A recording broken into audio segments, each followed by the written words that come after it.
여러분 안녕하십니까? 시사포커스 김동현입니다. 신고리 오륙호기 건설 중단을 놓고 이걸 결정하기 위해서 공론화위원회가 출범을 했고요. 현재 공론화위원회를 중심으로 해서 1차 여론조사가 진행 중입니다. 당장 신고리 오륙호기를 백지화시켜야 되느냐 마느냐 이 논란도 뜨겁지만 이걸 공론화위원회에 맡기는 게 맞느냐 틀리느냐 이에 대한 이견도 굉장히 뜨겁습니다. 자, 그럼 여러분은 어떻게 생각하십니까? 네 분과 함께 말씀 나누죠. 자, 먼저 양재영 한전원자력대학원 대학교 교수입니다. 안녕하세요. 이어서 김해창 경성대학교 건설환경도시공학부 교수입니다. 네, 반갑습니다. 윤병조 부산대 기계공학부 교수입니다. 안녕하세요. 끝으로 이정윤 원자력 안전과 미래 대표입니다. 안녕하십니까.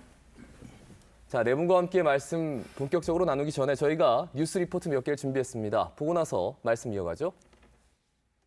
문재인 대통령은 자신이 추진하는 탈원전 정책은 수년 내에 원전을 멈추겠다는 유럽 등 선진국들의 정책과는 다르다고 강조했습니다. 지금 가동되고 있는 그 원전의 설계 수명이 만료되는 대로 하나씩 원전의 문을 닫아 나가겠다는 것입니다. 근래 가동된 원전이나 현재 건설 중인 원전은 설계 수명이 60년이라며 탈원전에 이르는데 60년 이상 시간이 걸리는 것이라고 설명했습니다. 대체 에너지원을 마련해 나가는 것은 조금도 어려운 일이 아닙니다. 전기 요금의 아주 대폭적인 상승을 불어일으키는 그런 일도 아닙니다. 신고리 오륙호기에 대해서도 당초 공약은 건설 백지화였다며 공론조사는 사회적 합의 결과에 따르겠다는 적절한 과정이라고 강조했습니다. 공론조사 수행업체로 선정된 한국리서치 컨소시엄은 오늘 오후 2시부터 1차 전화조사를 시작했습니다. 2만 명의 응답을 목표로 집전화 10%와 휴대전화 90%의 비율로 섞어 보름 동안 진행하는데 원전 건설 중단과 원전 공사 재개, 그리고 의견 유보 중 한 가지를 고르는 방식입니다. 공론화위는 1차 여론조사 응답자 가운데 희망자를 대상으로 500명의 시민 참여단을 구성해 2박 3일 합숙 토론을 비롯해 한 달 동안의 심층 논의를 거쳐 오는 10월 20일쯤 최종 결론을 내릴 예정입니다. 우선 누가 어떤 의도로 시민 참여에 응할지가 관건입니다. 공론화위원회 측은 희망자 중에서도 공사 중단 여부에 대한 의견 비율과 성별, 연령 등을 반영해 공정성을 확보하겠다고 설명했지만 정치적 성향을 파악할 별도 대책은 없다는 입장입니다. 신고리 오륙호기 공론화위원회가 신고리 원전 오륙호기 건설 현장을 방문했습니다. 위원회 출범 35일 만입니다. 오늘 방문을 계기로 해서 확인된 사실을 토대로 앞으로 저희 공론화 절차를 관리해 나가는 데 있어서 많은 참고를. 신고리 오륙호기 공사는 공정률 29.5%에서 중단된 상태. 위원회는 국민 2만 명을 대상으로 한 여론조사와 500명의 시민 참여단의 의견 조사를 종합한 뒤 공사 재개 여부에 대한 권고안을 10월 20일까지 정부에 제출할 계획입니다. 공론화 일정이 본격화되면서 찬반 진영의 대립은 극명해지고 있습니다. 예, 공론화위원회에서 이제 신고리 오륙호기 건설 현장 지금 중단돼 있는데 이 현장을 시찰하는 장면까지 보셨는데 그 현장에서도 굉장히 뜨거웠습니다. 보시는 것처럼. 공론화위원회가 이제 한 달여 이상을 지금 활동을 했단 말이죠. 이 활동에 대해서 우리 전문가들은 어떤 생각을 갖고 있는지, 평가를 어떻게 하고 있는지 좀 여쭤보고 시작하겠습니다. 자, 양 교수님 어떻게 평가하고 계시는지요? 공론화위원회. 예, 일단 공론화위원회 돼가지고는 저는 이제 국가에너지법에 없는 그런 위원회를 동원한다는 점을 좀 아쉽게 생각을 합니다. 예. 그러나 이제 국민의 뜻을 공론화라는 이름으로 이렇게 조사를 시작하고 네. 위원회 활동을 한다 하면 상당히 공정성 있는 그런 결과가 나왔으면 하고 생각을 합니다. 그러나 문제 중에 하나로 지적되는 것은 약 30년간 예. 27개국에서 행한 공론조사 같은 경우 이 원래 공론조사의 창안자인 그 미국 스탠퍼드 수기민주주의 센터장인 피시킹 교수의 그 조직, 그 센터에 자문을 갖다 받아왔습니다. 네. 근데 우리 공론조사의 경우는 그런 자문을 받지 않는다는 판단을 하고 있습니다. 이것 자체가 오히려 정당성을, 공정성을 담보하는 것을 정부 스스로 회피하는 거 아니냐 예, 하는 그런 우려를 하고 있습니다. 알겠습니다. 일단 법에 없다라는 말씀으로 시작한 걸 보니까 조금 부정적으로 말씀을 해주시는군요. 자, 김 교수님은 공론화위원회 지금까지 활동들 어떻게 평가하고 계시는지요?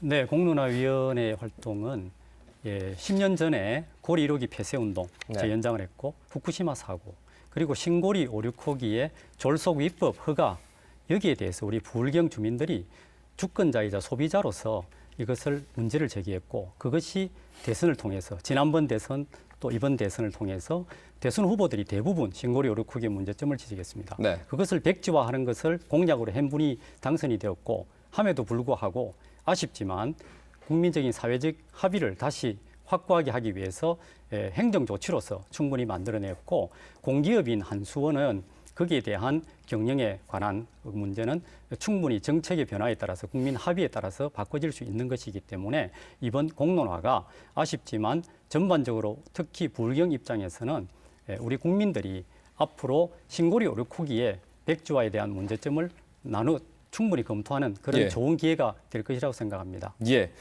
공약은 백지화였는데 결국 뚜껑을 열어보니까 이제 사회적 합의를 유도하는 방향으로 갔기 때문에 그 점은 아쉽지만 어쨌든 시민들에게 알리는 입장에서는 긍정적으로 바라볼 수도 있다 이런 말씀이시네요. 윤 교수님, 공론화위원회 어떻게 평가하고 계시는지요? 예, 저는 그 대의민주주의를 시행하고 있는 우리나라에서 국민들의 의사를 직접 묻는다는 데서는 의미가 있다고 생각을 합니다. 예, 그렇지만 그 본 공론화가 탈핵을 전제로 신고리 5, 6호기를 보는 거기 때문에 탈핵에 대한 논의가 먼저 있어야 될 걸로 생각을 합니다. 네. 또 한 가지 문제는 숫자가 너무 작습니다. 500명에 그다음에 기간도 한 달이고 3개월이고 그래서 그 국가의 에너지 정책에 대한 것도 이해를 하기 어렵고 그다음에 원전에 대해서 이해하는 것도 어려운 시간이라고 생각을 합니다. 그리고 우리 김 교수님께서 말씀하신 것처럼 우리가 대통령 선거에서 공약을 하는 거는 투표를 하는 거는 여러 가지 공약 중에서 제가 이게 맞다라고 생각하는 걸 보면서 하는 거지 모든 공약에 대해서 옳다고 투표를 하는 건 아니라고 지적을 하고 싶습니다. 네. 예, 알겠습니다. 그러니까 이제 절차적인 문제뿐만 아니라 표본이 한 500명 정도밖에 되지 않는 것에 대해서도 문제의식을 가지고 계시는데 알겠습니다. 추후에 또 여쭙기로 하고요. 이 대표님께 여쭙겠습니다. 공론화위원회 현재까지 활동 모습 어떻게 보고 계시는지요? 예, 시도는 참 좋다고 생각합니다. 결론적으로 말씀드리면 그렇고요. 지금 우리나라가 원전에 불안해서 이게 탈원전 논의가 시작된 지 참 오래됐는데요. 네. 이 과정에서 지금까지 후쿠시마 원전 사고와 그다음에 영화 판도라 이런 것들이 지배하는 그 67%, 70% 가까운 국민들이 불안하고 있는데 일방적으로 원전을 추진하는 것은 좀 한도가 있다. 예. 그래서 이런 것들을 사회적 공론화 또는 이런 신고리 5, 6 공론화를 통해서 국민적인 이해도를 증진시키고 예. 많은 분들이 사회적 관심을 유도하는 그런 어떤 수기 민주주의 형태의 이런 사회적 합의를 유도하는 그런 정책적인 결정이지만은 이런 것들이 당장 어떤 좋은 결론으로 도달할 수는 없을 겁니다. 이게 처음 시도되는 거고 우리나라에서는 앞으로 이런 것들이 많이 필요할 것으로 보입니다. 그래서 네. 시행착오를 거쳐서 좋은 제도로 정착되기를 바라고 있습니다. 예. 500명에 대해서 약간의 문제점을 지적해 주신 윤병조 교수님께 어떻게 보면은 한마디 좀 거드는 게 그렇지만 국민적으로 또 관심을 불러일으킬 수 있는 도구가 될 수도 있다. 그리고 이 제도가 이제 시작이기 때문에 좀 정착이 됐으면 좋겠다. 이런 바람까지 말씀해 주셨는데요. 자, 그럼 공론화위원회가 어떻게 진행이 되는지 간략하게 좀 설명을 드리면 1차 조사가 한 2만 명 정도가 여론조사를 합니다. 그리고 답변을 해주신 분들 중에서 총 500명을 뽑죠. 그러니까 찬성과 반대 입장을 밝혔는데 딱 반을 나눠서 250명씩 뽑게 됩니다. 이분들 공부를 해야 됩니다. 공부를 해서 최종적으로 결론에 도달하게 되는데 이전에는 없었던 제도이기 때문에 현재까지는 좀 초보 단계이기도 하고 그래서 좀 더 좀 지켜봐야겠다는 생각이 듭니다. 자, 그러면은 애초에 이제 논란이 됐던 부분부터 좀 살펴보겠습니다. 신고리 5, 6호기 원래는 백지화 공약이었단 말이죠. 자, 이게 이제 찬반의 지금 입장이 있는 분들인데 이걸 뭐 어디서부터 열어가야 될지 일단은 양 교수님부터 발언 기회를 드리겠습니다. 예, 신고리 오류코기 사업은 이제 국책 사업으로 법적 절차를 밟아온 것은 근 20년의 시간이 있었습니다. 예. 좀 압축해서 이야기를 하면 8년 전 2008년 12월 말에 제4차 전력수급 계획에 의해 가지고 이제 확정이 되죠. 예. 그다음에 발전 사업 허가를 취득하는 과정, 전원 개발 계획, 실시 계획 승인 취득 등 정부의 승인만 3번을 받은 그런 네. 사업입니다. 근데 이것이 어느 날 갑자기 대통령 공약이라는 이유로 해서 갑자기 중단이 된다.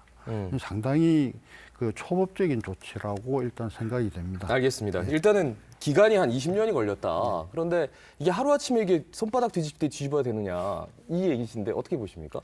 저는 그렇게 보지 않습니다. 특히 신고리 오류코기 같은 경우는 졸속적이고 위법적인 허가가 있습니다. 쉽게 말하면 허가가 나기 전에 2년 전부터 지금 이야기하는 2조 6천억에 되는 또는 4조에 되는 것을 사전 계약을 해서 공사를 18.8%를 벌써 해놨다는 것이 작년 국감에서 밝혀졌습니다. 그러니까 시작도 하기 전에 승인도 나기 전에 이제 네. 공사부터 시작했다는 말씀이시죠? 예. 그래서 이것은 정상적인 절차를 밟지 않은 비상식의 상식화를 만들어야 되는 문제고 속도 위반이고 그리고 이 부정 출발입니다. 예. 이 문제를 우리가 일종의 크게 보면은 원전은 지금까지 50년 동안 우리나라에서 최근에 한빛 사오기에 수증기 발생기에 망치가 나오는 것 그런 것을 봤을 때 이 세관에서 굉장히 위험할 수 있는데 이런 완전 불관점하고 그리고 부실, 비리, 은폐의 역사를 우리나라는 지금 갖고 있습니다. 거기에 대한 어떤 우리가 원전 업계나 학계에서는 저는 솔직히 반성문부터 써야 된다고 생각하는데 여기에서 우리는 원래 7월 달에 국민공익감사를 지금 신청해 놨습니다. 예. 그래서 충분히 이 허가 나기 전에 잘못된 절차에 대해서 충분히 검토를 해야 되고 그리고 고리 1호기 같은 경우도 폐로하기 전에 3, 4천억을 미리 먼저 넣고 지금 그것이 전부 매몰 비용이 돼 있다는 것이죠. 그것도 에너지위원회라든가 어떤 근거를 통해서 다 감수한 상황입니다. 예, 알겠습니다. 그러면은 이 점에 대해서 이제 반론 기회를 좀 드려야 될 것 같아요. 양 교수님, 짧게 좀 말씀해 주시죠. 예, 짧게 이야기 드리겠습니다. 공사를 먼저 진행을 했다. 그런데 원자력 발전 사업에 사업자 부담을 갖다 지고 나가는 부분은 관례적으로 있어 오는 거고, 그다음에 부지 사용 승인 허가가 나고 난 뒤에 할 수 있는 공사가 있습니다. 건설 허가를 받고 나서 진행해야 할 공사가 있고요. 예. 근데 뭐라 그럽니까? 부정 출발이라는 표현을 갖다 하셨는데 부정 출발 아닙니다. 허가된 범위 내에서 공사를 해왔던 것이고요. 그러니까 말씀의 이유는 부지 사용 승인 허가는 받았다. 예. 그래서 관련된 건설을 한 것이다. 그렇죠. 그러니까 완전 건설 허가가 난 다음엔 또 건설 허가가 났기 때문에 또 한 것이고. 그렇죠. 예. 예, 말씀해 주시죠. 방금 그 방식이 우리는 신중하게 쉽게 말해서 지금 신고리 오류코기 백지와 공론화를 거꾸로 과연 우리가 원전 신호기 오류코기를 지어야 하는지 말아야 하는지를 충분하게 안전성을 설득할 수 있어야 되는데 그런 기회가 없었고 특히 박근혜 정부인 작년 6월에 일방적으로 원안위가 정치적인 결정같이 7대2로 해온 것을 가지고 있습니다. 따라서 우리가 지금 국민들이 이런 신고리 오류코기 백지와 공론화를 이야기하게 된 가장 큰 원인은 우리 국민이 주권자이고 소비자인데 지금 이제 전문가 입장에서 그동안 국민을 배제해왔고 여기에 대해서 우리 국민들이 충분히 알아보고자 하는 것이 새로운 정부와 함께 이것은 행정적인 어떤 절차로서 들어간 것이죠. 예, 말씀의 기저에는 늘 그렇습니다. 그러니까 우리는 절차를 다 지켰다라고 한수원도 그렇고 원자력 안전본부도 그렇고 다 그렇게 얘기하는데 아니다. 좀 졸속이다. 이런 얘기가 계속해서 흘러나오고 있거든요. 이 점에 대해서는 윤 교수님께 좀 말씀 청하겠습니다. 네, 이 신고리 오류코기는 짓기 20년 전부터 그 장기 에너지 전원 계획에 의해서 짓기로 되어 있었던 원전입니다. 그래서 절차를 갖추었고 더군다나 우리나라가 정권이 바뀌었긴 하지만 그 이전부터 원자력의 안전이나 아니면 건설 과정의 법적인 체계 이런 것들을 심사하는 과정을 거쳐왔습니다. 그래서 뭐 원전의 안전성 문제도 지적을 하셨는데 그런 것도 원자력 안전기술원이나 원자력 안전위원회에서 3년 반, 4년 정도 검사를 거쳐서 절차대로 이렇게 진행되어 왔던 사업입니다. 그래서 이게 졸속이나 위법이다. 저는 뭐 그런 생각은 잘 들지 않습니다. 안전성을 충분히 검증했는데 왜 자꾸 졸속이라고 할까요? 이 대표님 어떻게 보십니까? 그것이 제대로 검토가 됐다. 이렇게 얘기하기는 좀 어려운 부분들이 좀 몇 가지가 있습니다. 예, 근거를 말씀해 그런 걸 주시죠. 이제 얘기를 하자면 좀 길어지는데 증기발생기 문제만 하더라도 진동 시험도 안 하고 지금 신고를 3사에서 그냥 통과됐지 않았습니까? 예. 근데 이게 13,000개예요. 증기발생기 세관이. 그러면 전 세계에 이렇게 더 큰 세관이 있느냐? 증기발생기가 있느냐? 없어요. 그러니까 그 전에 그런데 그만큼을 증기발생기를 가진 원전 자체가 없었다. 아니, 증기발생기 내 세관수가 그렇게 많은 아, 증기발생기가 세관이 많다. 없다. 그렇게 돼요. 그러니까 C형 원전을 모태로 해서 이렇게 갔는데 C형은 지금까지 미국 내에 14개 건설되는데 전부 다 증기발생기 교체됐습니다. 그러니까 설계 수명 되기 전에 이미 되기 전에 증기발생기가 가동 다 중에 교체가 됐다. 예, 가동 중에 예. 전부 다 교체가 됐는데 이번에 그 우리나라에서만 보더라도 말이죠. 예. 웨스팅하우스 원전은 6기가 가동 중인데 그중에 1기가 교체됐고요.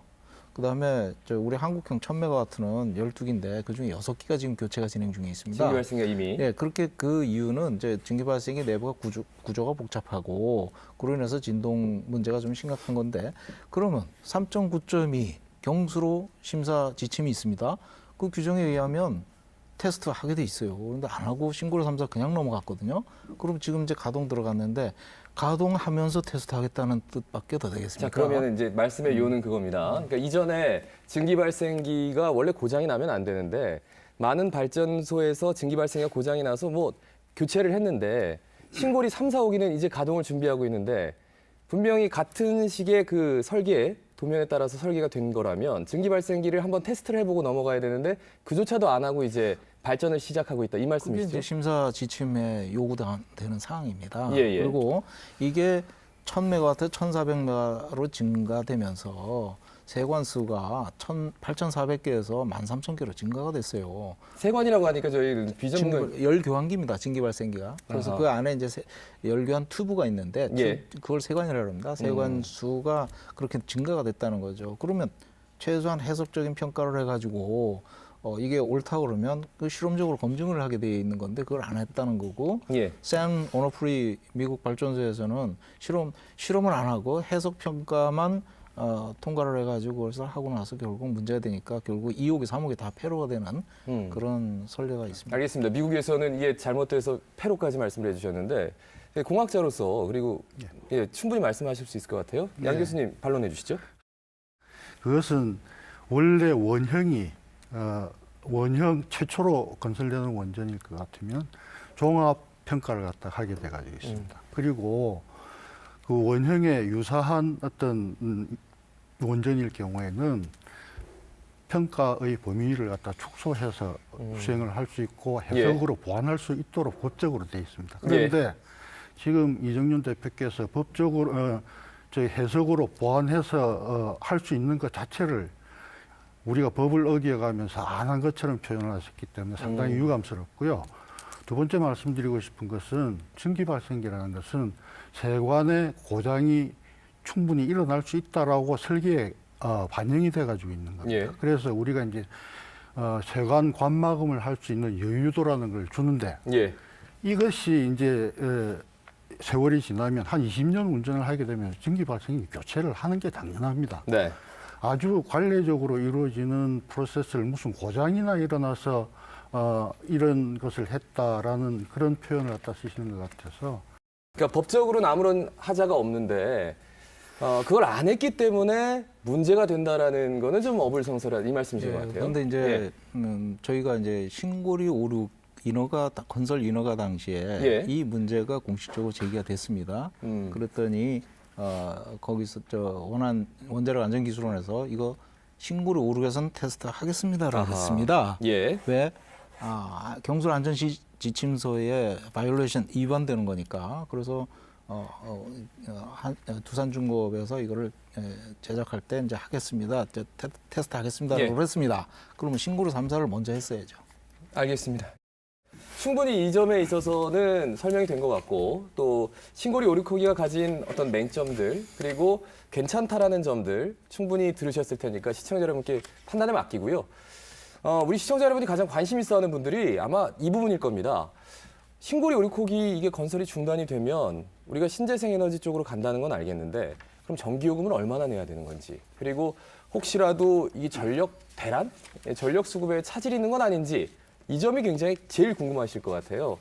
자, 이 점은 일단 김해찬 교수님부터 발언 기회를 드리겠습니다. 예, 우리가 지금 이야기를 단순하게 전기요금만의 문제가 아닙니다. 우리가 안전한 어떤 문제라든가 경제성을 이야기할 때는 실질적으로 매몰 비용과 기회 비용이 있죠. 예. 예, 매몰 비용 2조 6천억 정도 이야기하는 반면에 우리가 그로 인해서 만일에 원전을 60년 동안 사용한다면 지금 전력 그 제너레이션 페리티라든가 그리드 페리티가 현재 원전이 전 세계적으로 킬로와트당 발전 단가가 120원 정도 되는데 네. 그것이 한 3, 4년 뒤 되면 130원이 되고 태양광은 180원 정도 되던 것이 80원이 되고 2025년 되면 그 자체가 60원으로 내려가는 게 현실적인 겁니다. 수출입은행에서 자료가 나왔습니다. 네. 이런 과정이라면 충분하게 지금 전기요금 같은 경우는 신고리 오류코기 백지화만 해서 현대경제연구원이 최근에 내놓은 것이 2025년 가면 한 2천 몇백 원 그리고 2030년이 되면 지금 2025년의 자료로 가지고 이야기를 한다고 하면 한 5천 원 정도 돼야 됩니다. 그러니까 우리가 충분히 한 15년 사이에 그 정도의 전기요금은 충분하게 이거를 반영할 수가 있고요. 그다음에 더 중요한 것이 이 에너지에 있어서는 상당히 우리 국민들이 선택을 할 수 있어야 되는데 전반적으로 지금까지 해왔던 어떤 논리가 데이터를 다 내놓고 하면 조금 차이가 있습니다. 서로 이제 인용하는 자체가 다르기 때문에 그래서 지금 정부가 앞으로 보면 경제 성장이 둔화돼요. 그리고 그다음에 전체적인 어떤 소비율도 낮아집니다. 현재로. 그러다 보니까 우리가 그동안 정부에서 했던 전력 수급 계획이 과다 책정이 돼 있었기 때문에 이번 8차 워킹 그룹에서 실질적으로 전력을 한 원전 8기 정도를 줄여도 관계없다는 그런 게 잠정 결론이 나와 있습니다. 이런 거를 충분히 참조한다면 우리가 현재 그 에너지 요금이라든지 또는 여러 가지 다른 어떤 뭐 기반 어떤 예비율이라든가 설비 예비율 같은 것 자체에 있어서 과장된 것이 많다.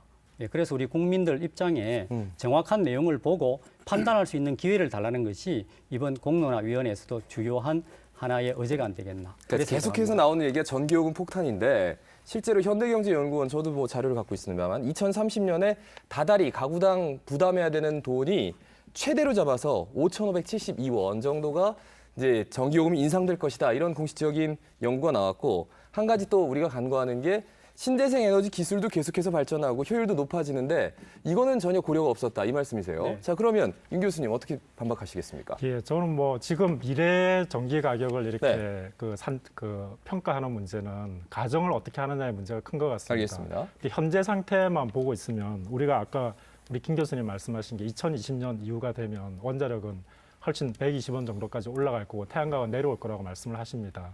근데 최근에 이제 언론 보도를 보고 있으면 미국에서 발표한 자료나 영국에서 발표한 자료를 보고 있으면 그렇게 되게 돼 있습니다, 지금은. 근데 우리나라 원자력 발전소는 미국이나 유럽에 비해서 2분의 1에서 3분의 1 가격에 지금 생산을 해내고 있습니다. 건설을 해내고 있습니다. 더군다나 우리는 재생에너지에 대한 생산 기반이 굉장히 취약합니다. 그래서 독일 같은 경우에도 그 태양광 발전 설비를 이렇게 만들거나 이렇게 하면서 자기들이 중국에 대해서도 이렇게 경쟁력을 잃어버리고 뭐 이런 과정을 거치면서 태양광 산업들을 이렇게 팔고 있습니다. 그래서 그런 것들을 보고 있으면 우리나라가 그 태양광 산업에서 경쟁력을 가질까 하는 문제가 또 하나 있고요. 더군다나 우리나라는 국토가 굉장히 협소하고 인구가 많기 때문에 그 토지에 그 설치하는 곳에 대한 비용을 이렇게 좀 정확하게 계산해낼 필요가 있습니다. 그래서 그런 걸 정확하게 평가를 해서 그 계산을 해서 우리가 서로 이렇게 평가를 해야 될 문제라고 생각합니다. 근데 토지에 말씀하셨는데 이 관련해서 뭐 자료 같은 게 있다면 좀 설명해 주셔도 좋을 것 같은데요. 예, 뭐 제가 자료를 준비하지는 못했고요. 그러니까 미국 같은 경우에는 땅이 굉장히 넓지 않습니까? 그래서 태양광 같은 것들을 사막지대에 이렇게 유지에다가 이렇게 설치를 합니다. 중국도 그렇게 하고 있습니다. 근데 우리나라는 잘 아시다시피 이렇게 평지 같은 데는 사람이 살고 있는 거고 아닌 곳은 이렇게 산이지 않습니까? 태양광 같은 걸 산에 이렇게 설치하려고 그러면 나무도 없애야 되고 많은 면적을 차지를 합니다. 최근에 이제 그런 게 문제가 되니까 절대 농지를 풀어서 이렇게 그 태양광을 갖다가 그 생산하겠다라는 이야기도 나오고 있습니다. 그래서 우리나라는 이런저런 그런 것들을 보고 있으면 설치할 수 있는 곳이 굉장히 협소하다는 문제가 하나가 있고요. 네. 두 번째는 아까 그 전기 그 수요가 늘 것인가 하는 문제가 있는데 그 제8차 전력 수급 계획에 의하면 2030년대가 되면 한 7차에 비해서 11기가 정도, 그러니까 원전 11개 분량이 줄어듭니다. 그런데 예. 제가 이렇게 좀 고려가 돼야 된다라고 하고 싶은 거는 영국이나 프랑스 같은 경우에 2040년대가 되면 전기 자동차만 보급하겠다고 합니다. 4차 산업 시대 혁명인 거죠. 그래서 우리가 뭐 이렇게 미래 에너지 수급을 이렇게 계획을 할 때는 네. 그런 산업의 경영, 4차 산업, 전기 자동차 보급, 그다음에 IoT 보급 뭐 이런 것들을 잘 이렇게 고려를 해서 저는 이렇게 계획을 세우는 게 맞는 것 같습니다. 알겠습니다. 우리나라의 실정에 맞는 신재생 에너지 정책 그리고 태양광이 과연 얼마만큼 필요할 것인가 그리고 전기 자동차 시대에는 전기 더 많이 필요할 텐데 예, 조금 그 전력 수급에 대한 예상이 좀 틀린 게 아닌가 뭐 이런 얘기까지 해주셨습니다. 예, 그러면 이 대표님 말씀 듣고 그다음에 김 교수님 말씀 청하겠습니다. 예, 저는 이제 경제성 문제를 얘기를 하면 원전에 대한 경제성과 원전에서 이제 나오는 전기 세금 문제 이제 이런 것들을 종합적으로 얘기를 하게 되는데 원전의 경제성은 안전성과 반비례합니다. 그래서 지금 세계적인 추세가 다들 아시겠지만은 신재생 에너지 원가가 계속 내려가고 네. 원전은 안전성 문제로 계속 올라가지 않습니까? 예. 그리고 우리나라가 원전이 진짜 경제성이 있느냐라고 얘기를 하면 안전성 문제를 거론하지 않을 수 없고요. 신고리 5, 6호기 건설 문제도 결국은 안전성 문제 때문에 얘기 나온 거고 우리가 여기서 놓치지 말아야 할 건 사용 해결료입니다. 사용 해결료를 어떻게 진짜 처리할 것인가 하는 문제가 전제가 돼야 되고요. 예. 그다음에 경제성이나 에너지 수급 문제 이거는 어떻게 우리가 인식을 기초로 해서 강력한 탈원전 정책을 추진하느냐 하는 의지에 달린 것이지 이거 뭐 안전하고 문제가 없으니 왜 그렇게 하냐 하는 놀조로 가면 논의 자체가 의미가 없어집니다. 그래서 우리가 만약에 인식을 어디에다 두고 강력하게 추진할 것이냐 하는 그런 게 굉장히 중요한 포인트로 보입니다. 예, 알겠습니다. 근데 저는 의지라는 말씀을 하셔가지고 그렇다면 만약에 우리 국민들이 신재생 에너지로 간다 하면 전기요금이 좀 더 나와도 이거를 우리는 뭐 신재생 에너지로 가니까 감내할 수 있어야 된다 이 말씀이신가요? 그렇죠. 예, 그렇게 할 수가 있어야 됩니다. 독일 같은 경우는 지금 전기값이 3배가 올랐다 해서 그러지 않습니까? 예. 그럼 그 사람들이 바보냐? 아니거든요. 국가 경쟁력은 더 올라갔습니다. 예. 전기값을 3배로 올리고. 근데 정부에서는 그런 얘기를 하거든요. 순차적으로 계속해서 이제 도입하기 때문에 예, 그래서 폭탄은 없다. 이렇게 예, 3배까지 올라가는 건 없다라고. 그래서 말하거든요. 이제 또 한 가지 이제 예. 말씀드리고 싶은 거는 의지의 문제와 함께 또 한 가지 말씀드릴 거는 준비 과정이 필요하다는 거죠. 예. 급격하게 이렇게 가는 거는 조금 이제 우리가 생각을 해봐야 되고요. 그렇지만 의지의 과정이 준비 과정이 굉장히 중요하게 보인다. 그런 알겠습니다. 말씀드리겠습니다. 김 교수님 뭐 한 예, 말씀 제가 더 덧붙여 주시죠. 말씀드릴게요. 예. 전력 소비 증가율이 2013년, 4년 이럴 때 4년은 0.6% 정도 올랐어요. 그런데 작년, 재작년에 정부는 2.5%, 4.1% 수준 오른됐는데 실제 1.3%, 2.8%밖에 절반밖에 안 됐습니다. 그다음 우리나라 원전 단가가 왜 싸느냐? 우리나라가 국제적으로 내놓는 원전 단가에서 싼 이유가 이렇게 부실 공사를 합니다. 기간을 굉장히 줄이려고 노력합니다. 안전이 제대로 갖춰지지 않은 부분이 있습니다. 그 다음에는 밀어주기를 합니다. 일감 밀어주기 같이 모든 것이 발전 단가에 들어가는 것이 아니라 세금 원전 내지 않습니다. 그리고 LPG 세금 많이 매깁니다. 마치 휘발유세와 같이 이런 것을 우리가 제대로 따지면 거기에 폐로 비용 제대로 반영 안 돼 있습니다. 사용 후 해결료 처리 60몇 조가 됩니다. 우리나라에. 예. 그것이 반영돼 있지 않습니다. 그리고 아까 이야기하셨는데 우리나라의 지금 그 전체적인 태양광 패널을 덮는 어떤 면적을 치면 우리나라에 한 10% 정도 태양광을 늘린다고 하면 우리 국토의 0.36%입니다. 우리나라 그 골프장 정도 있는 거를 싹 다 덮으면 거의 가능할 수준이 됩니다.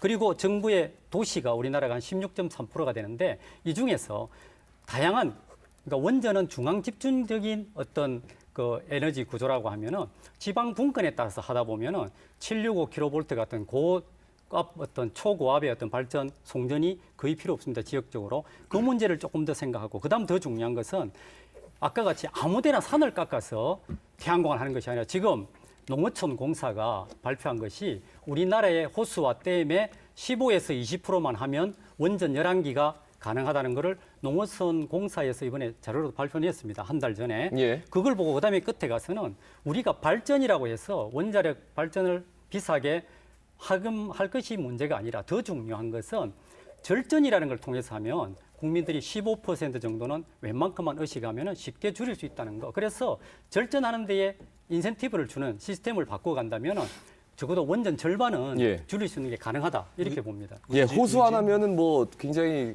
많은 가구들이 뭐 태양열을 통해서 이제 전기를 공급받을 수 있다 그러는데 그 반대로 부산 한 3분의 1 정도의 태양열 전지판을 깔아야지 신고리 오류코기가 가능하다. 뭐 이런 자료가 있기 때문에 이 자료는 일단은 그냥 참고로 듣겠습니다. 하지만 원전 단가가 사실상 여러 가지 특혜를 갖고 있다. 세금도 줄여주고 또 LPG가 높게끔 세금을 더 많이 붙이고 그래서 더 싸 보이는 거다. 이 점에 대해서는 두 분께 좀 여쭤야 될 것 같아요. 예.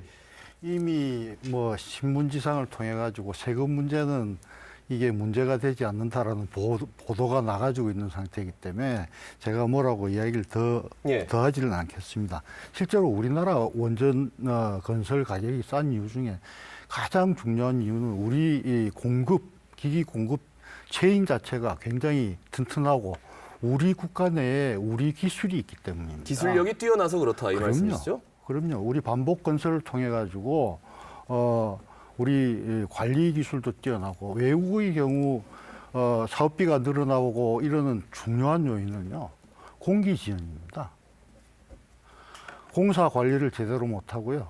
공기 지연이 돼 가지고 예를 들어서 프랑스의 아레바 같은 경우는 핀란드 올킬로토 원전에서 10조 대의 그 수를 당하고 있습니다. 예. 그런 것들이 건설비 상승의 요인이고 그런 이유로 해가지고 우리가 싸게 지을 수 있는 것이 부실공사라고 표현하신 것에 대해 가지고는 정말 명예훼손에 가까운 그런 발언이니까 정말 김해찬 교수님 하신 말씀에 대해 가지고 유감을 표합니다. 알겠습니다. 공기를 줄여서 단가를 낮추는 것에 대해서 김해찬 교수님은 이거 뭐 기간 맞추려고 졸속공사하고 부실공사하는 거 아니냐. 그래서 단가 낮춘 건 아니다. 제가 그만큼 기술력이 있고 굉장히 공사 관리를 잘하기 때문에 거기에서 단가를 낮춘 것이다. 알겠습니다. 그러면 윤 교수님 말씀 한 번 더 듣고 공정성을 위해서 두 분이 말씀하셨기 때문에 그다음에 김해찬 교수님 발언 기회 드리겠습니다. 예, 뭐 김해찬 교수님 많은 말씀 해주셨는데 제가 일일이 다 말씀드리지는 못하겠고 몇 가지만 이제 짚어보면 그렇습니다. 우선 세금 문제는 그렇습니다. 우리가 이제 원자력 발전소의 그 세금을 발전 단가를 계산할 때는 타 전원에 들어가지 않은 것들을 많이 고려를 합니다. 사후 처리 비용부터 시작해서 해결료 나중에 사용 후 연료비, 그 다음에 그 안전 규제비 뭐 등등 들어갑니다. 근데 LNG 같은 경우에 세금이 많죠. 근데 LNG에서 뭘 빼먹고 있냐면 LNG도 이산화탄소를 배출하거나 뭐 이런 것들이 많은데 그런 비용을 놓고 있지 않습니다. 그래서 이런 거 저런 거 다 계산해가지고 해보면 두 개가 이게 별로 차이가 안 난다라고 이렇게 언론에서 보도되고 있습니다. 두 번째는 아까 지게 우리나라가 이렇게 절전을 하면 된다라고 해서 이제 말씀을 하셨는데 저도 그렇게 되면 좋겠습니다. 근데 한 가지 이제 확실한 사실은 독일이나 일본이 우리보다 전기 가격이 2배에서 뭐 3배 정도 비쌉니다. 그런데 우리나라 가정에서 사용하는 1인당 전기 사용량을 보면 독일의 60%, 일본의 70%, 일본의 60%, 독일의 70% 정도에 불과합니다. 그만큼 아낀다는 그래서 얘기죠? 우리나라는 충분히 아끼고 있습니다. 예, 알겠습니다. 그런데 제가 궁금한 거는 발전 단가가 싼 이유가 사후 처리 비용, 사용 후 핵연료 그 처리 비용 이런 것들을 감해주기 때문에 발전 단가가 싼 거다 이겁니까? 아닙니다. 아니요? 지금 그것은 회계상 다 정립되도록 돼 있고요. 딴 쪽에 정립이 되기 때문에. 한수원이 정립을 하고 회계상 그게 비용 처리가 돼가지고. 근데 말씀을 들으면 그러니까 LNG나 이거나 그렇게 하면 뭐 세금 다 포함하면 똑같다라는 말씀이셔서 오히려 이거는 뭐 LNG 해도 괜찮지 않느냐? 뭐 이런 의견이 세금이 그렇다는 뜻입니다. 세금이 그렇다. 네, 세금 부분 같다 이런 이야기. 제가 말씀드릴게요. 예, 알겠습니다. 방금 아까 제가 양 교수님께서 말씀하셨으면은 신고리 오류콕이 있잖아요. 싼 이유가 뭐냐? 공기를 단축해요. 방금 단축하는 만큼 부실한 수가 있는 게 있고요. 그다음 하나가 더 있습니다. 신고리 오류콕의 지금 가장 심각한 문제가 같은 곳에 고리 1, 2, 3, 4, 5기, 그다음 옆에 신고리 1, 2, 3, 4, 5기, 그다음에 5, 6호기를 짓는다는 겁니다.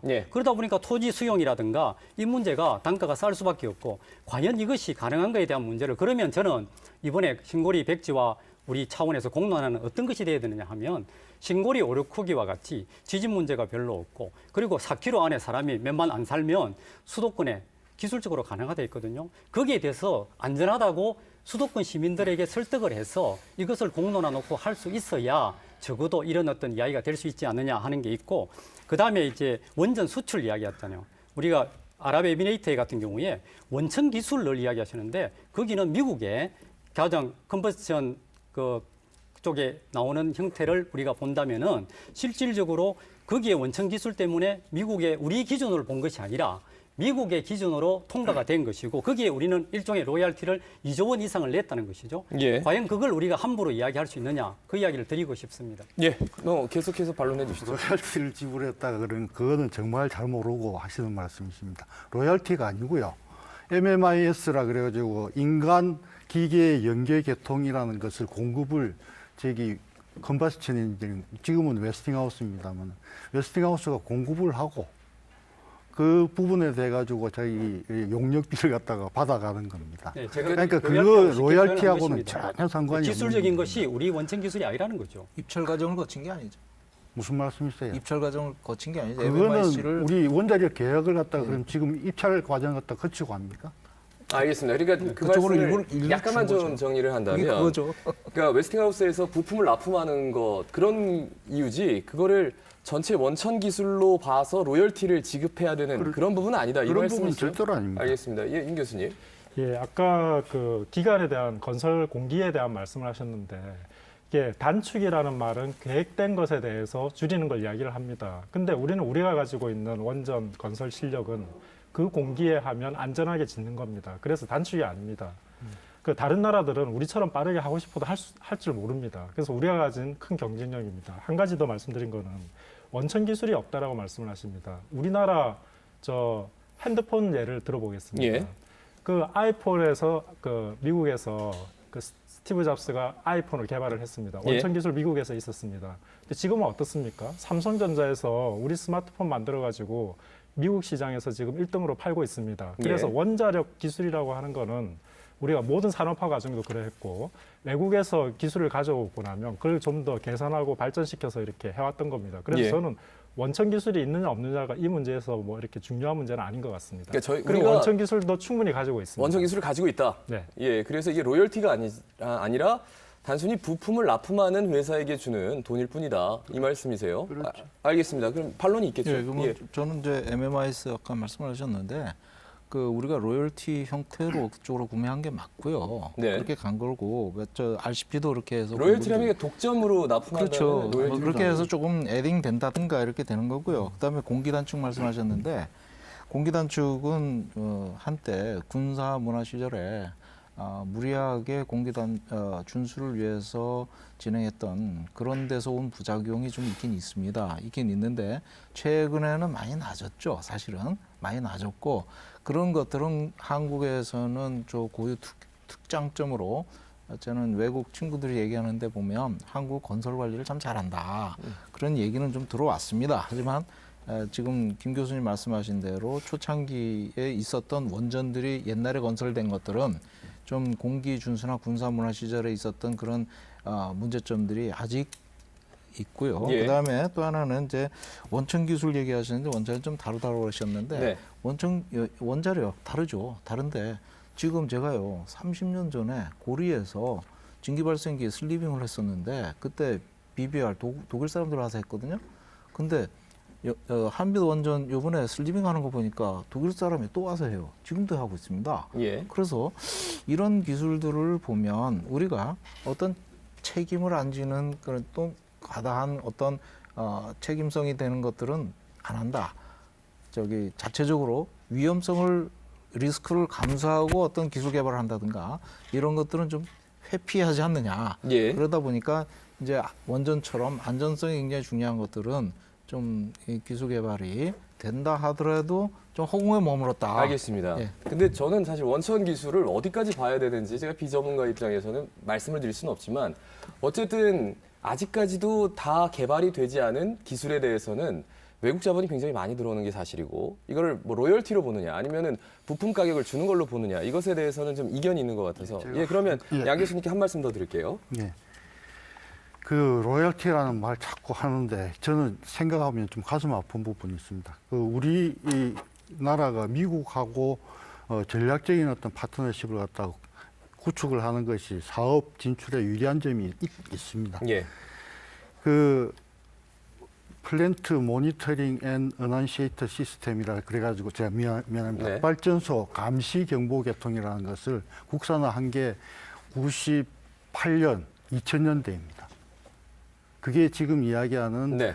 인간 기계 연계 계통을 이야기하는데 우리가 국산화를 하고 그랬음에도 불구하고 파트너십 때문에 국산화 돼가지고 있는 기기를 공급하는 대신 그걸 갖다가 우리가 기술이 중국이다. 없는 게 아니고 예, 갖고 있지만 파트너십 때문에 그렇다. 그 부분은 우리 그 이정윤 대표가 잘 모를 거예요. 알겠습니다. 경수로 쪽에서 일어난 일이니까. 그 말씀을 예, 국수로 국수로 되는데 하겠습니다. 왜 하냐고요. 알겠습니다. 그러면 아까 저 잠깐 지적을 해주셨는데 김 교수님이 다수호기의 위험성 있잖아요. 지금 뭐 워낙 세계적으로 밀집되어 있습니다. 그래서 여기에 또 신고리 오류코기를 건설하는 게 맞느냐 이 점에 대해서도 굉장히 많이들 걱정을 하세요. 이 점을 좀 말씀 청하겠습니다. 윤 교수님이 예, 좀 한 파트 쉬시라고 예, 발언 기회 드리겠습니다. 예, 뭐 다수호기의 원전 우리 부산 시민들의 굉장히 큰 관심사죠. 네. 근데 그 우리가 이제 고리 원전에 그 신고리 오류코이가 들어가면서 원전 개수가 뭐 9개인가 이렇게 많아진다라는 우려입니다. 근데 우리 원전들은 어떻게 설계를 했냐면 그 외국하고 좀 다르게 그 원자로하고 원자로 간의 계통 간의 공유를 하지 않습니다. 그래서 사실상 독립적인 원전이고 그리고 원전과 원전 사이의 거리도 충분히 떨어져 있습니다. 그래서 여러 가지 원전 두 개 이상의 원전이 동시에 사고가 날 확률은 거의 없습니다. 네, 알겠습니다. 자, 김 교수님 분명히 하실 말씀 있으시겠어요? 그게 일종의 지금 이제 뭐 확률론적 안전성 평가 PSA 하는 것이 원전에서는 뭐 1억 년 만에 뭐 나오니만이 뭐 10만 년이니 이렇게 이야기하지만 현실을 체르노빌이 발생이 하고 그리고 나서 후쿠시마가 생겼잖아요. 예. 후쿠시마 이야기도 뭐 지진 때문에 그랬다 하고 쓰나미 지진이 아니라 쓰나미 때문에 그랬다 하는데 원전은 베크 법칙이라든가 이런 데를 보면 언제 어떻게 어떤 이유로 일어날지 몰라요. 그러나 이제 원전 하시는 분들은 그런 일이 일어날 일이 없다. 일어나면 기계가 작동할 것이다. 그리고 설령 나더라도 큰 피해는 없다. 이게 기본적인 어떤 레파토리란 말이죠. 그래서 제가 봤을 때 부산 지역에 원래 저는 이런 안전성 문제를 네. 학계에서 제대로 검토를 해서 제가 이야기는 우리 부산이라든가 이런 다수호기의 문제를 신뢰할 수 있도록 하면 다른 지역에 분산을 하면서 특히 수도권 쪽에 충분히 검토를 해야 되지 않느냐는 것이죠. 그거는 안전하다고 하기 때문에 정당한 것이고 그리고 네. 지나갔지만 아까 원천 기술 문제는 폐로 기술 정부가 70%밖에 없다고 인정했잖아요. 모든 종합적인 것이 어떻게 만드는 것은 하는데 폐로라든가 사용 후 해결료에 대한 어떤 것은 없어요.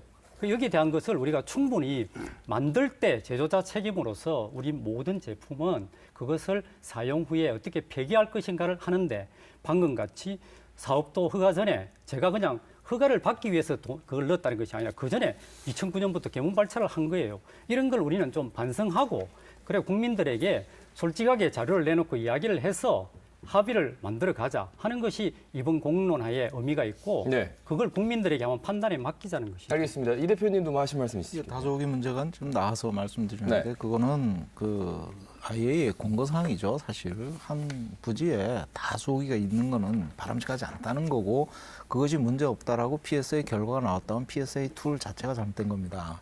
네, 그렇게밖에 저는 볼 수가 없고요.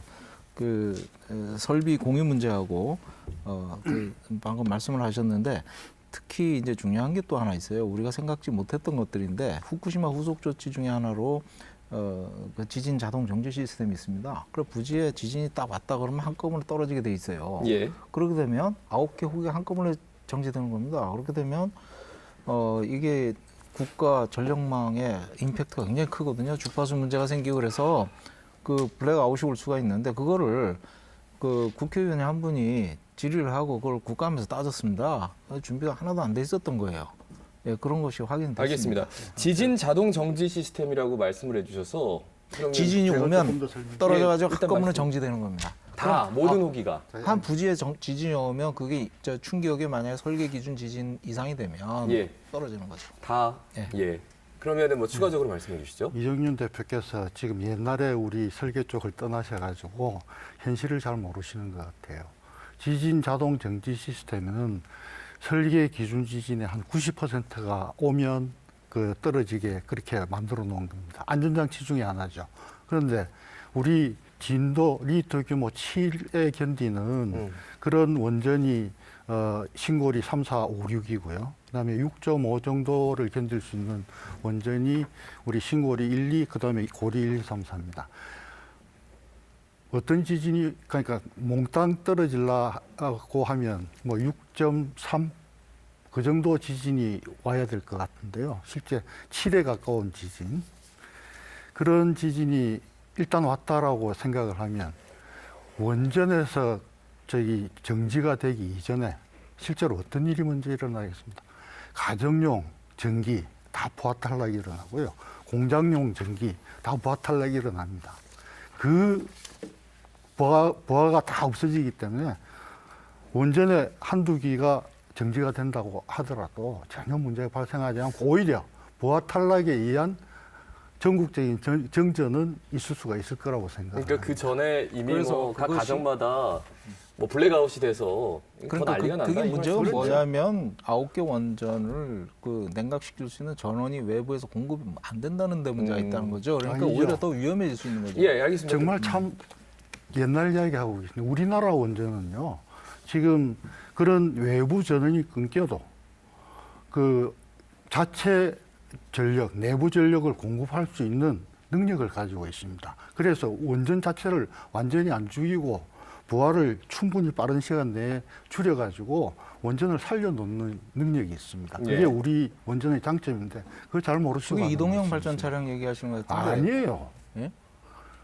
우리 영어로 이야기하면 그렇지만 하우스 로드 오퍼레이션이라는 기능을 우리가 갖고 있기 때문에 그런 걱정 안 하셔도 돼요. 그러니까 이제 알겠습니다. 터빈 예, 알겠습니다. 분명히 문제 제기를 해주시는데 답변을 하는데 기술적인 부분이 첨언이 되어 있기 때문에 그거는 좀 검색창에 찾아보고 좀 공부를 좀 더 해야 될 것 같다는 생각도 들고 어쨌든 우리 시청자분들이 신고리 569기가 가지는 여러 가지 장점과 단점 그리고 원전을 가지고 있던 뭐 막연함 이런 것들은 조금 풀리는 시간이 되지 않았을까라는 생각이 듭니다. 지금 시간이 많이 지나가지고 마무리 발언을 청하는데요. 오늘 사실 하시고 싶은 말씀들이 굉장히 많으셨을 텐데 꼭 이 점은 해야겠다라는 말씀은 마무리 발언에 좀 녹여주시기 바랍니다. 이 대표님부터 발언 드리겠습니다. 처음에 모두에 말씀드렸듯이 이제 관점이 중요하다고 보고 있습니다. 예. 그래서 우리가 어떤 의지를 가지고 갈 것이냐.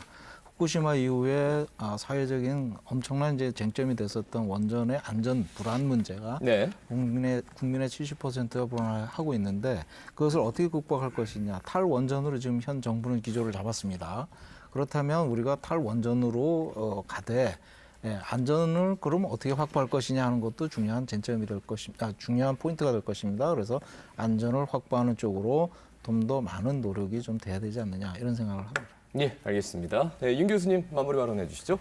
네, 전기 에너지 공급은 우리가 서민들의 복지나 아니면 우리나라의 산업체에 직접적인 영향을 주는 아주 국가의 미래가 달려있는 문제입니다. 예. 근데 우리가 사용할 수 있는 에너지원은 여러 가지가 있는데 각각 장단점이 있습니다. 예를 들어서 재생에너지는 많은 부지도 필요하고 우리가 원하는 때 사용할 수도 없고 많은 부지를 필요로 하기 때문에 사회적 갈등도 클 수 있습니다. LNG는 이산화탄소를 배출합니다.